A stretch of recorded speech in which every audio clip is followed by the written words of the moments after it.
What up? What up, everybody? Welcome to another show, man. It's NBA Talk with Jay. Mondays here. We got our guy Rob Veno with us, man, as we do every Monday, trying to cash as well, man. Obviously, I'm your host, Jay Money. But what's up with you, Rob? Everything cool with you, my brother?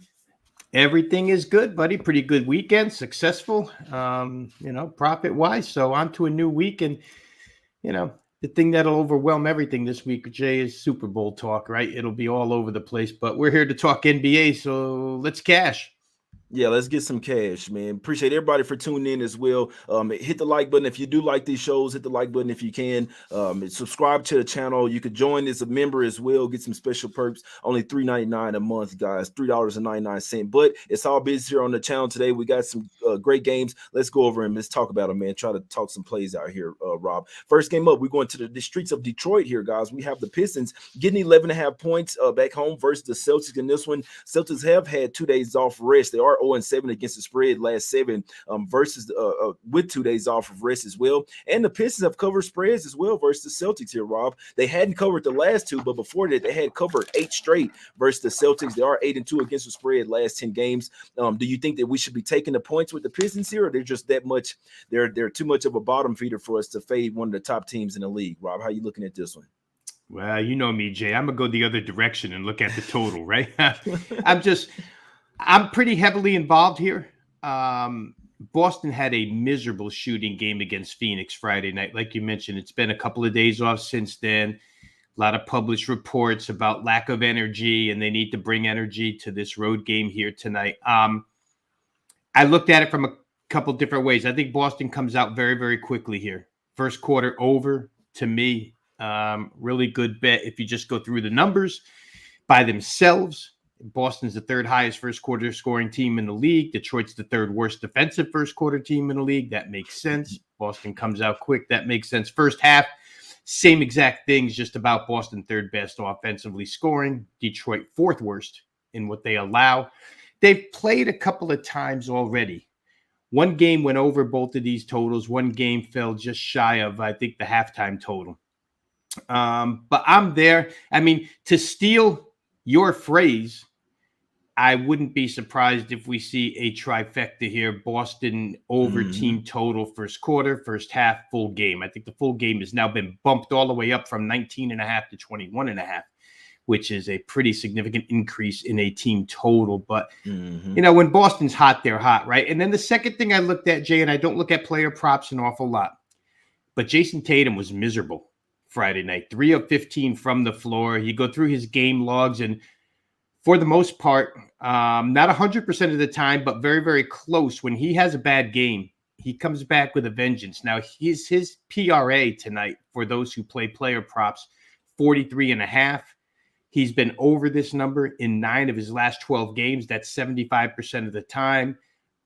There was a game here in the 2 that they played in November against Detroit, where he went for 43, 10, and 3, which is well over. The other game, he had 31 points, 5 and 1. So if somebody's looking to just play Jason Tatum points over, I couldn't talk you off of that, but I do think his PRA. I just think he has a big game. I think the Celtics offensively have a big game, and we know Detroit plays with pace, right? So the opportunities are going to be there. So that's the way I looked. I looked at a lot of Boston team total and Jason Tatum up and over some player prop angles. Yeah, I couldn't talk you off that, man. Just looking at spot wise, which the spots don't really matter this year, to be honest with you, man. I am a spot better, I know, man. But the Celtics are only 1-7 against the spread last 8 games. In theory, the spot's not the greatest as well. Coming off 4 straight home games, they have a standalone road game here versus the Pistons, right? Then they got 3 more home games, and the next one up being the 76ers as well. So just looking at the spot, I'm not messing with the spread on the Celtics here, but like you said, Rob, could see some overs here. Could see over on the game. Would definitely want to look at some Celtics team total overs in this one as well. They did only score 94 points versus the Suns, so we know that they're looking to bounce back. So yeah, I couldn't talk you off there, Rob. Looking at the trifecta spot for the Celtics, just on the team total over. Obviously, it didn't even matter if they cover the spread or not. But spread wise, obviously the Pistons are a tanking team, but they can be a little bit scrappy, and they play down to the last second as well. So if I'm betting a spread here, I would like to lean to the Pistons. There's no way that I'm betting it, but if I'm betting this game, I'm leaning towards Pistons, and I'm looking at some Celtics team total overs in there with my guys. That's the way I would be looking at that one. So over here to the next game here, Rob. We're going to the streets of Washington, D.C. here. We have the Wizards getting 2 points at the house versus the Cleveland Cavaliers in this one. Cavs on the back-to-back. You always got to wonder who's going to play in that one. I did see that to the injury report that I saw that is LeVert is questionable here, and that Rubio is ruled out for sure, right, Rob? So in theory, if someone else like a Donovan Mitchell is supposed to be ruled out, wouldn't they supposed they were kind of sort of already supposed to put it out there, but I mean, who knows? They can really do whatever the hell they want with the injury report. So my thing is, who's playing this? We know that Bill is questionable as well. Kuzma's out for sure. Bill is questionable. Kind of went through a little light shoot around this morning. So Bill did go through shoot around. But Rob, how you looking at this game? Do you think the Cavs can get it done, or do the Wizards get off their 2-game losing streak? Well, my angle goes a little bit outside the box here, Jay, and it concerns the trade that Brooklyn made. You know, in each conference, when it comes playoff time, 1 through 4 get guaranteed home floor. Mm-hmm. And I look here, and I know it's a back-to-back spot for Cleveland, but guess who's 4? Brooklyn. Guess who's half a game behind Brooklyn out of a home court guaranteed spot? That's Cleveland. Only 5 games out, right? This is a winnable game. And all of a sudden, I think Cleveland may be of that mindset, hey, not that they were already, but this could be a real chance to make up ground and secure themselves inside that top 4 if they continue playing the way they've played the last couple of nights here, back-to-back wins, 3 of their last 4. So I think, and I know that you handicap a lot trying to get inside these guys' heads and trying to figure out where they are mentally. And I just feel like that Cleveland locker room is a little bit uplifted here by the proposition of being able to slide into a home court spot. There's 27 games left where the Cavs are concerned. They played 55. So to go on a little run here right before All-Star break and create some distance between themselves and Brooklyn, they're already 3.5 games ahead of Miami, who's the next team behind them. I'm looking at it that way, Jay. I don't think they take it lightly. I know it's a back-to-back road situation, and, you know, that technical stuff would talk me off of this. But I think the mindset overrides here. I think I would lean toward Cleveland, especially, you know, if you don't have Beal and you already don't have Kuzma, right? Corey Kispert slides in for Kuzma. That's a huge loss the way Kyle Kuzma's been playing. So I'd probably look Cleveland.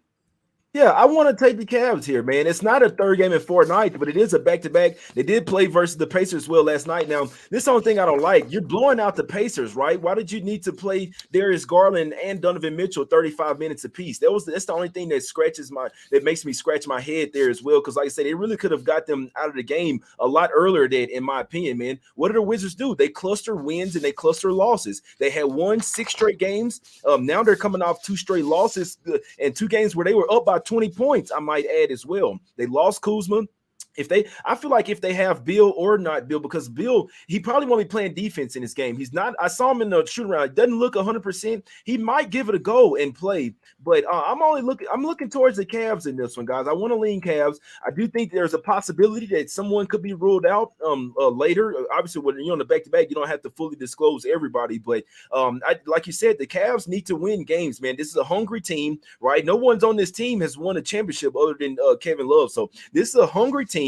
They want it as well. Like you said, see opportunity to move up in the standings as well. We know that the Nets might take a little slide here. So not a 3rd game in 4 nights, but only back-to-back. This line is moving down with because possibility of someone resting, but I lean Cavs here. Lean Cavs heavily. I know if we get the starting 5 in there, so no Mitchell, no Garland, and Mobley and Allen are in there. Yeah, I'd take the Cavs in this one, man. The Wizards, I feel like they might be due to cluster some more, and it's even more with Kuzma out even more. I mean, he was their best player right now. So Porzingis is getting hot, but if you get Bill not totally 100%, and you get and you get Kuzma out, obviously, but Cavs full squad here. I'm rocking with the Cavs in this one, guys. That's the only way I'm looking. Heavily lean to the Cavs -2. Not all the way sure who's going to play at this moment, but Cavs will be the way I'll be looking in this one, my guys.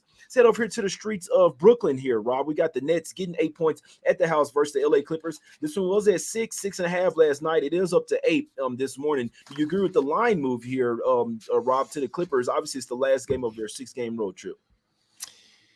It's hard not to, But then again, we see every single day, Jay, where it looks like the personnel on one side outweighs the personnel on the other side. The weak side comes through with, I mean, that's been a theme of this NBA season. If anything has thrown me out of kilter, it's all these situations where best players don't play, team still wins anyway, regardless. Now, Cam Thomas came up with 44 the other night, a kid from LSU who, it just seems to me, Jay, that when he gets thrown in these positions, he responds offensively. Not much on the defensive end, but remember last year around this time when Harden forced his way out of Brooklyn and Cam Thomas had to get in the lineup and boom, boom, boom, offense.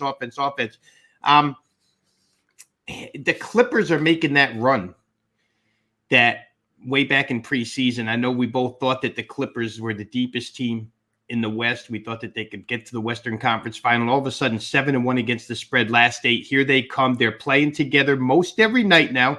We don't see a lot of this load management out of the Clippers recently, which is nice. They're getting some continuity. So it's hard to go against them, even though it's the end of a long, long road trip. The only concern, Jay, one more time here would be that, like so many times this year, the favorite takes the underdog lightly. The underdog just came from way back without Kyrie the other night to beat Washington. So I don't think you're going to sell their energy levels short. I don't think you're going to sell the Nets' motivation short here in this game. Question is, I mean, when you look at it on paper, this is a mismatch of personnel, especially starting five. So I don't know. It leaves me with the idea that maybe we could play the over here. I know it ticked up a little bit from 218.5 to 220.5, and I know the Clippers, play slow pace, but they shouldn't really find much resistance on the defensive end when they want to score. And they've been shooting the ball pretty well. And to me, the Nets, no Seth Curry here, so you do lose one offensive option, but they just seem to have offensive options. I don't think that's a problem. Maybe over, Jay, but I didn't play. Yeah, I like Clippers early here, guys. So first quarter, I woke up this morning, sprinkle a little some on Clippers. First quarter -2.5, first half -3.5. That's the only thing. I mean, and I don't love those, to be honest with you, man. It's NBA is so tricky these days, guys. You almost kind of have to go with opposite of whatever makes sense. So obviously, it would make sense to take the Clippers here, guys. They don't always come to play. They do play down to their opponent sometimes. The Nets are supposed to drop this game, fully simply put, right? So I know that Cam Thomas went off for 44 last game. But until they get their reinforcements in there all around, this is not a great defensive team, in my opinion. The Wizards ran out of gas. If the Clippers, now the Clippers could possibly run out of gas full game as well. This is the last game of a 6-game road trip, but I feel like as long as Paul George and Kawhi Leonard, they're really trying to come out and jump on teams, and they're trying to get better, like collectively as well. They're starting to get used to playing with each other here. So Clippers first quarter, first half, small plays for me. That's the only thing that I like today, my guys. Yeah, Clippers first quarter, first half looks like the first half is went up to 4, and the first quarter is still sitting at 2.5. So I like Clippers early, kind of staying away from that full game. But personally, I do think it should be a Clippers trifecta spot. You never know the sketchy motivation of these guys. You never know what mindset you're going to get them coming out. But Clippers early, that would be my looks in the game, guys. Set up here to the streets of Houston here, Rob. We got the Rockets here getting 5.5 points at the house versus the Sacramento Kings in this one, Rob. I mean, what did we do with this one? Rockets have been playing a little bit better now, but they did just get absolutely smoked on Saturday by the Thunder in that one, man. That was supposed to happen, though. Kings, they just got smoked yesterday. In theory, would like to look for a Kings bounce back. Now, we don't know if De'Aaron Fox is back yet. I feel like they know, but they won't tell us yet. He's still questionable with personal. He did just have his baby boy. I believe it's a boy, but he just had the birth of a child. He's been out the last couple games. Still listed as questionable in this one, Rob. Do you think the Fox plays? Do you think we should try to hop on the Kings here with a bounce back spot?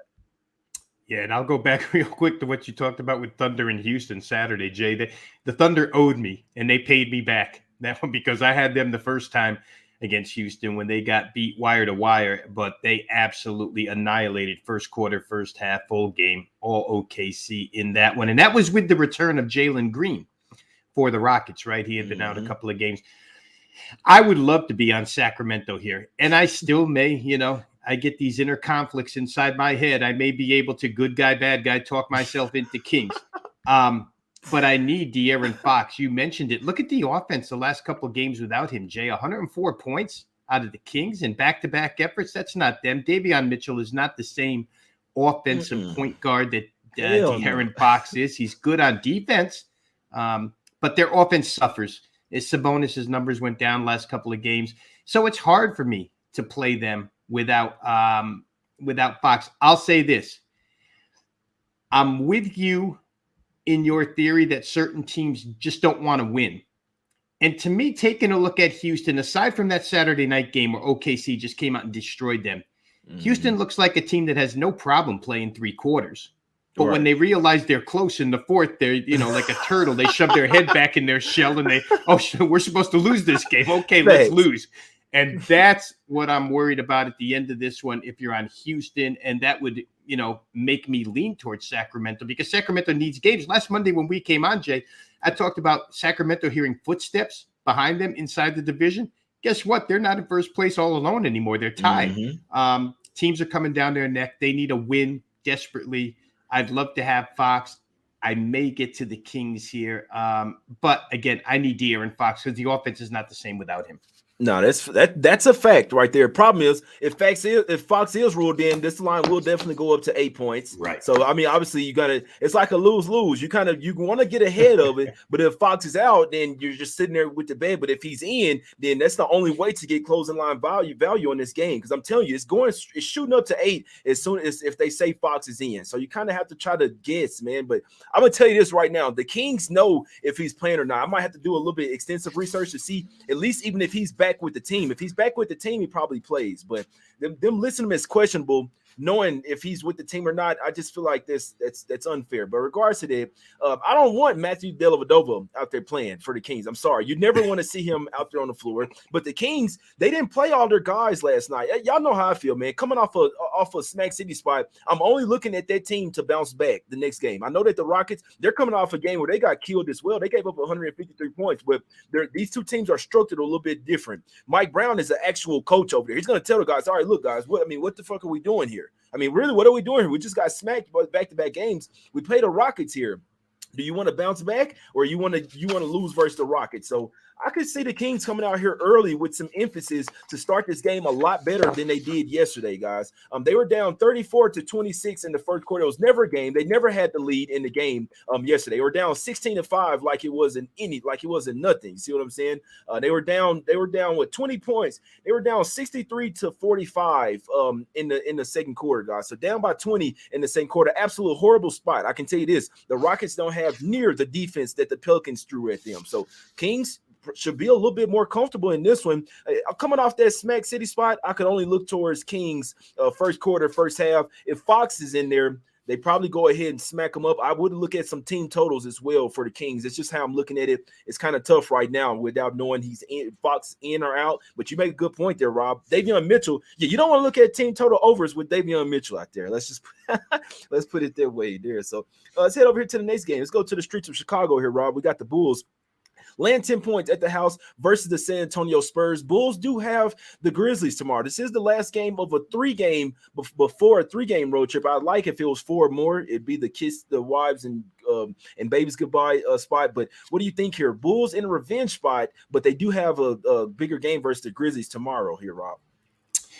Well, they're a team that they have to win at all costs, right? If they want to be a play-in team, you got to win games like this. And San Antonio, look at that injury list. Dear Lord. I mean, if Keldon Johnson, I know that's your guy, right? If Keldon Johnson doesn't go in this one, that just adds to a list of already. And I've said it often, San Antonio is a team of interchangeable parts. I get that. But some of these guys, when you cluster them together and keep them out of the lineup, they're a bad team to begin with. Their defense, Jay, 50% or better field goal shooting allowed by the Spurs in 6 of the last 8. They don't care.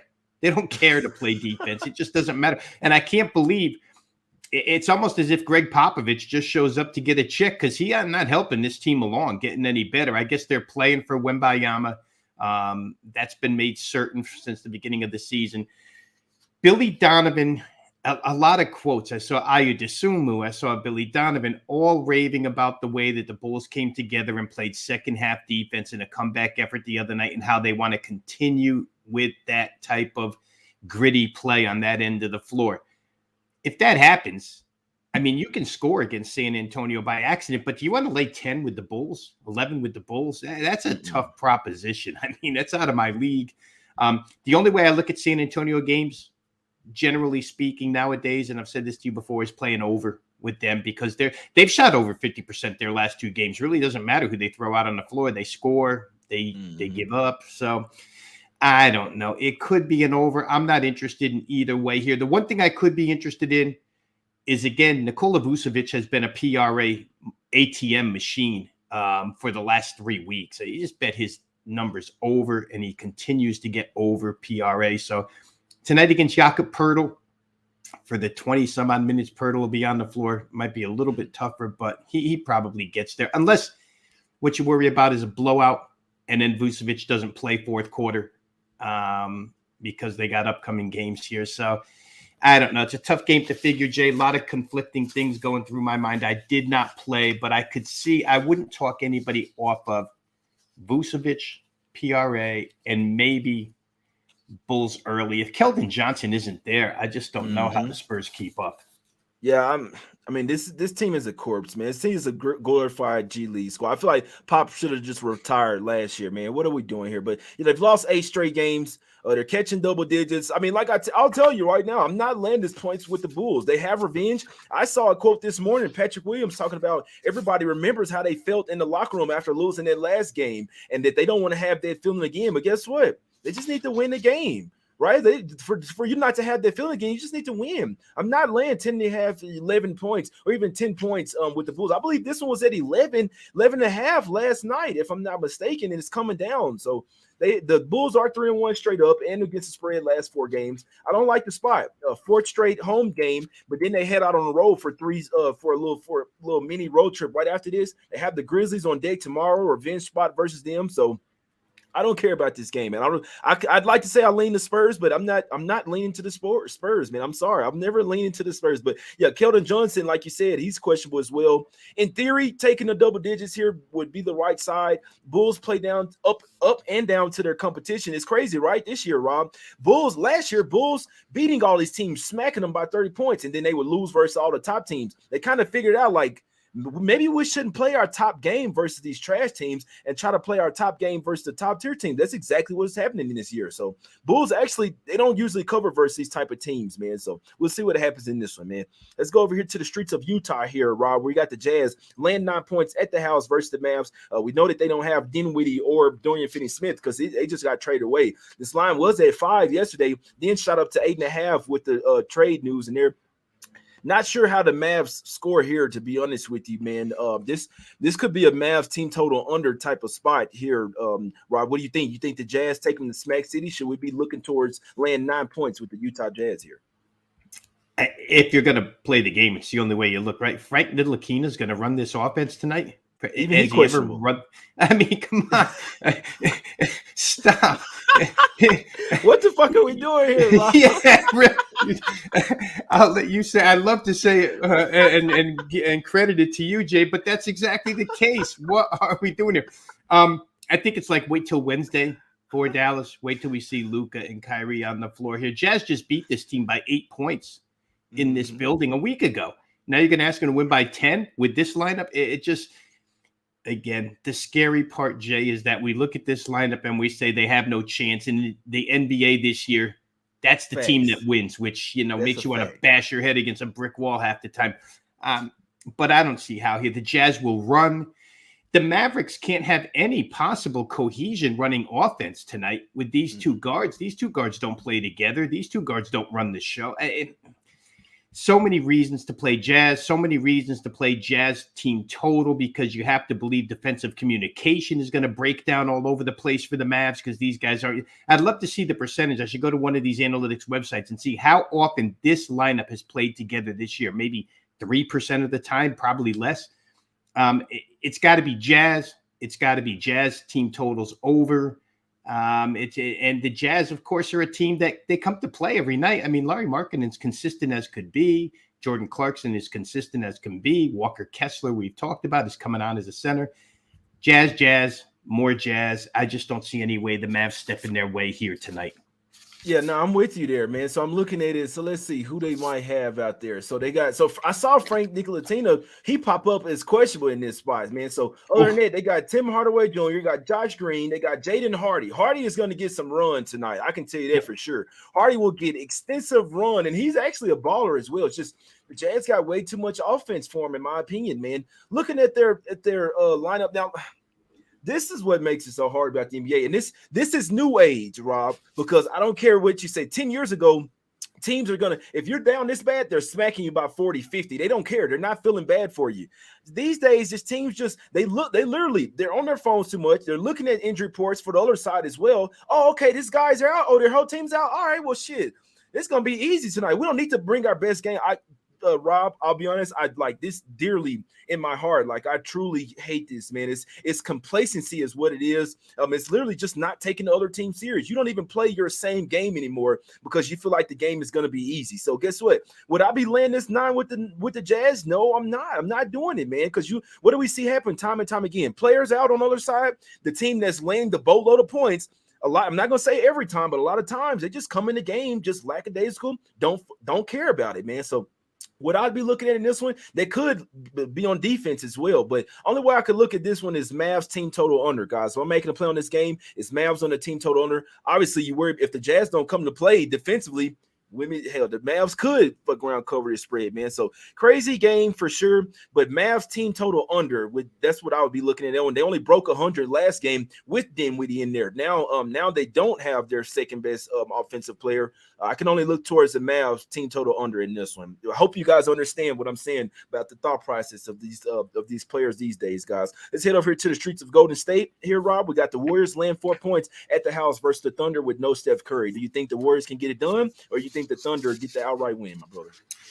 Wow, I don't know what to think about the Warriors. I'll say this about the Warriors, Jay. The road to the NBA championship doesn't run through Golden State anymore. I mean, I've seen enough of them after 53 games to realize that. And this includes having Steph Curry after watching them the other night against Dallas and almost let that lead get away. They had Dallas destroyed, and they can't hang. And it's a recurring theme with these guys. They just don't look like championship material at this point in time. And I don't know how you start to look like it with Steph Curry. However, if you're looking for something in this game, and the first thing I look at when Steph Curry's out is Jordan Poole props, because it's a green light for Jordan Poole to crank up as many shots as he wants. Klay Thompson will crank up as many shots as he wants, and that's how they'll play offense here. OKC is going to play with pace. The game will be played at pace. I don't really have a preference point spread wise because Golden State's home court numbers are what they are. They're very good. So I seem like I'm getting a little bit shortchanged on OKC as an underdog here. The compensation for Steph by odds makers is big, and it should be. But I would think that Jordan Poole props are probably pretty good here in a game that I'll leave alone. I'd love to see how Golden State, I want to give them a couple of games because they're going to be without Steph for a while now. So let's see exactly where they're at and how they respond to this. I don't like them defensively anymore. I know we keep hearing a lot of stuff about how, they're a good defensive team. They're a good defensive. But this switch isn't flipping on, Jay. It flipped on for the Clippers, but it ain't flipping on for this team. So I don't want any part of Golden State other than maybe Jordan Poole point scored prop because I think he's going to take over Steph Curry's shot attempts. And that's enough for me. Maybe his 3-pointers over. Going to see a lot of Jordan Poole over the next 2-3 weeks. Yeah, it's a good point there, man. I do think OKC will win one of these games. Obviously, they have a back-to-back. They play the Lakers tomorrow. I believe it might be a TNT game. I don't think LeBron's going to play in that game, man. For what it's worth, I think all this it's kind of crazy, Rob. They're showing all this money for people paying for tickets. LeBron's not playing in both of those games. I feel like if he played versus the Pelicans, and then we've seen him do this as well. First game back home, he'll take illness, right, man? You just want to chill at the house. Stop that shit, man. But last time they came back from a long road trip, he had an illness. But we'll talk about that tomorrow. Warriors did just be because I really think this one of these games is going to be OKC's. It's either going to be this one or tomorrow, in my opinion. It's just about figuring it out. But these two teams did just play. The Warriors were up 38-20 in the first quarter, guys. What did OKC do? They could have literally laid down, man, but they don't do that. They came all the way back to really make people sweat. I had the Warriors in that game.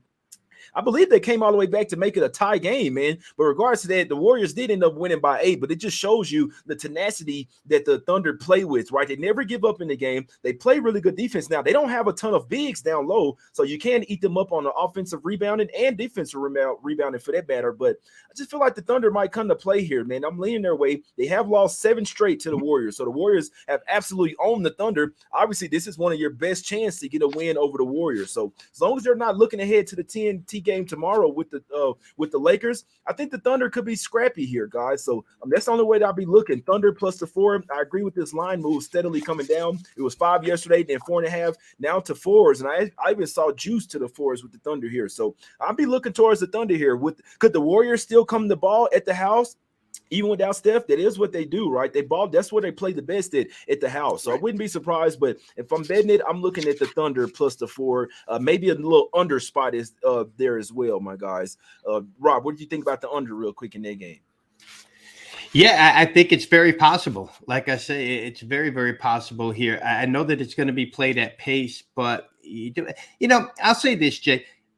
The Warriors are somewhat used to playing without Steph Curry. It's happened more than once, and so the cohesion part of this really doesn't exist for them. I think it's all between the ears how they handle this situation.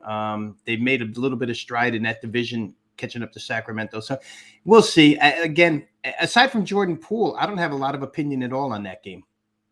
Yeah, no, I'm with you. I'm with you on that. It's definitely a tough one, man. Let's go over here. Last game up, Rob, and then we'll get out here, go over some free picks, and get up out of here, man. Blazers catching 4 at the house versus the Milwaukee Bucks in this one. I believe it is the Bucks. So it's the Blazers' first game at the house after like 4 or 5 games road trip, but it's the Bucks' first game on the road as well after what 4 straight home games. So a lot of conflicting angles here, but the Bucks are 9-1 straight up last 10 games, 7-0 last 7 games here. I know me personally. What I've been watching versus the Blazers here, Rob, without Nurkic, you can get easy baskets in the paint. Giannis might go bonkers in this one. I can only look towards the Bucks in this one. I'm sorry, because I know that Dame Lillard and Simons are tough to deal with, but Giannis on this, the Blazers can't stop anyone getting to the rim right now. That's why they've had to come down from. That's why in the game versus the Memphis, Grizzlies had to come back down from such a big number. And the Wizards as well had to come back from down 20 and the Wizards were given whatever they want in the paint at first. They just ran out of gas. Do you think that the Bucks can get it done here full game, Rob? I do. and I think something that's gone well for me recently, Jay, and I'll repeat it, is that when teams that are committed to winning go on the road for a road trip, this is going to be a 3-game one, I think. As I look right here, it's Portland, Lakers, Clippers. West Coast swing for the Bucks. Important 3 games, nationally televised here tonight. When they're motivated, the first game to me is the one where the excitement level is the highest. And I think the Bucks are going to be ready for this challenge. And I especially think the reason why I like the Bucks so much is that the way Damian Lillard has been playing, if you want a guy to accept that challenge, it's Drew Holiday.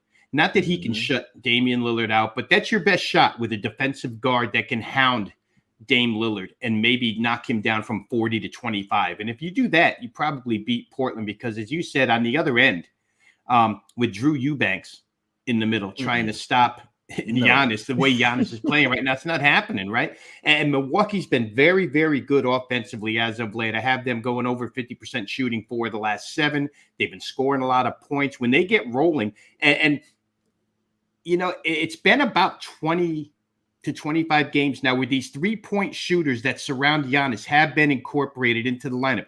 Now we see Middleton have a big game the other night. Now we see Joe Ingles starting to play a little better. Now we see Pat Connaughton. And when all these guys are surrounding, they become so dangerous. I just don't think that Portland, let's face it, the defensive discrepancy between these two teams is huge. Milwaukee, when motivated, can play lockdown defense. Portland, when motivated, just has to outscore you because they can't play defense. 4 points to me seemed a little cheap. Again, in a nationally televised game with motivation to try and keep Dame a little quiet, with motivation, first of a big 3-game road trip. Milwaukee only sits 1 game behind Boston for that number 1 overall seed. So there's something to play for down the stretch here. I like the Bucks. Yeah, I couldn't talk you off, man. It has me scratching my head. It was at 5 yesterday. It kind of came down to 4.5. Now it's 4s out there. I guess it's going back up to 4.5 at some spots, but looks like the money's on the Bucks, but the line's coming down. I know I'm only looking towards Bucks here, man. I know they're hot right now. Excuse me, they are 7-1 straight up last 8 games versus the Blazers as well. So for whatever reason, they've had really nice success as well versus the Blazers. And simply put, I think that the Bucks might lose the next game versus the Lakers as well. So this is one where I'm only looking towards the Bucks in this one. No one to stop Giannis down low, like you said. Then you start kicking out to the 3-point shooters as well, and things can really get ugly here. So I'm looking Bucks as well, man. I know the first quarter. Now, first off, the Blazers, and they're not good in this spot. I know it's a lot better when they're coming off a 4 more game road trip, but I remember last year, I was fading the Blazers when they came back to the house, man. Whenever they came off of a 4 more game road trip, they were absolutely horrible in that spot, man. And they hadn't been covering the first quarters as well, man. They all over it in the chat as well, my guys, about the first quarter. So obviously they doing this Giannis probable with the knee sore, this shit. I guess probable these days means that probable these days kind of mean that you're questionable. Like they'll list you on the injury report. That way, if you're out, you see what I'm saying, that they can't, they don't want to get in trouble or whatever. So this is crazy these days, guys. I'm telling you, man. So yeah, y'all, we've seen it before where Giannis was probable and then didn't play in the game. So I couldn't talk you off waiting 10 minutes before the game to bet that one. But as long as Giannis is in there, I mean, Giannis probably goes off for 40 points versus, I mean, maybe Jeremy Grant could get in his way, but other than that, Giannis is going bunkers in this one, Rob. But let's go ahead and get out of here, man. Let the people know what you got going over at Wager Talk, Rob. I know you do all sports over there. Then any free picks you'd like to leave us with here. Yeah, real quick, wagertalk.com. It's $9 Monday. If ever there's an opportunity to go ahead and get involved in selection packages, it is on $9 Monday. I myself have a top best bet Super Bowl play up and available. So for those of you who are looking forward to getting in early on the Super Bowl on Sunday, play up and available right now. Also NBA up and available. You can get everything there at Wager Talk. If you're not currently a member, just go ahead and drop your email address. You'll get free access to all the analysis and video content they do over there at Wager Talk every single day, including myself, NBA, NHL, college hoop, where I currently sit number 1 in profits made so far this year over there at Wager Talk. So you can get my college hoop stuff as well. Once again, wagertalk.com, free plays. Jay, as we talk, boy, this injury list is nuts right now. Jaylen Brown listed as questionable, non-COVID illness, which leads me to best bet for the show. I said it earlier. I think Jason Tatum's going to have a big night. If Jaylen Brown doesn't go, Jason Tatum's night becomes even bigger. So PRA, get there quick, over 43.5. Hopefully these books, you know the way they do it, they rip everything down on you because they don't want you to beat you. And instead of moving it up a half a point or something, we'll just take it down and not even allow you to bet the game. Go get Jason Tatum, PRA, or whatever now. I think he has a monster night. And I'll give you one more because I think you and I are going to be on opposite ends of a good parlay here. We can probably get the people a parlay. I think Utah's team total is going to get over 116. I know you talk a little bit about guys that get disinterested when the other team doesn't have their players, but I know one thing. When it comes to guys like Malik Beasley, Jordan Clarkson, these guys want their points. They could care less about covering the point spread, but man, they want their 20 plus. And Utah's full of those guys, man. So 116, I said earlier, I think Dallas's defensive communication as well as their offensive cohesion probably gets disrupted here. And the Jazz love to run and they love to score. So give me Jazz team total over 116 as official, as well as Jason Tatum, PRA over 43.5. Yeah, I couldn't talk you off, man. Yeah, that Mavs team total is sitting at 107. Personally, I don't see how they get there, man. I do not see how this Mavs team, they're probably looking ahead to Wednesday when they get Kyrie in there. Then you start hopping on some team total overs. But as it stands, this roster right now, I'd be looking at Mavs team total under minus 107. I might get there with that shit, man, in all honesty. But like I say, there's only two games that I sprinkled on today. It's nothing official for me today, guys. I got a lot of shit going on here. Got a lot of shit going on after the show as well, man. So my top plays would be Clippers first quarter, first half, but couldn't talk you off, not even betting the game, man. I only sprinkled on it. Nothing official for me today. Would like to lean Pistons, definitely not betting. I do lean Cavs though, guys. If we get everybody in there starting 5 for the Cavs, I'll be putting some on Cavs -2. That's for sure. Clippers first quarter, first half in that one. Would like to take Kings early with the bounce back spot. We got to see what's up with happening with Fox, but I would look towards the Kings. I think they're more vulnerable to bounce back than the Rockets are. No lean, and I would like to lean Spurs, but I'm not. Come on, what are we doing here, man? Mavs team total under is what I'd be looking at with no one. Lean OKC. Too much money's on them right now, but I do lean OKC, and then play the Bucks and no one, guys. Full game -4. We appreciate everybody for tuning in. Justin already saying Tatum PRA already went up 45.5. Rob, you know how they do us, my guys. See what I'm saying? Yeah. But I'll tell you this, man. All this bullshit that's happening will not be happening after All-Star break, man. No, I'm dead serious with that. These players being questioned, all this after All-Star break, it's literally go time. It's time to get the best playoff seed that you can. These teams are going to be playing as long as, I mean, now back-to-back, they could still be resting guys, but you're not on the back-to-back, and these guys like question with illnesses and shit, man. There's no way in hell all these guys are getting sick, man. Like, I mean, and then playing the next game. I know me, I'm sick. I'm sick for 2, 3, 4 days. See what I'm saying? So, but I just wanted to let people know that, man. This shit is, especially up until the trade deadline, guys. The trade deadline is 3 days away. Anything can happen until then. Like, literally, any player or any team can be traded at the last second, guys. So I just want to put that in your minds. We're always trying to cash as well, man. Go holler at my guy Rob at Wage Talk. We appreciate everybody for tuning in, man. Hit the like button, subscribe to the channel as well, guys. Let's get some cash. We will be back tomorrow. I'll be there tonight as well doing a night show. If you guys want to join the channel, $3.99 a month. I will be doing a night show tonight, breaking down the games for tomorrow, man. Let's get some cash, man. We out.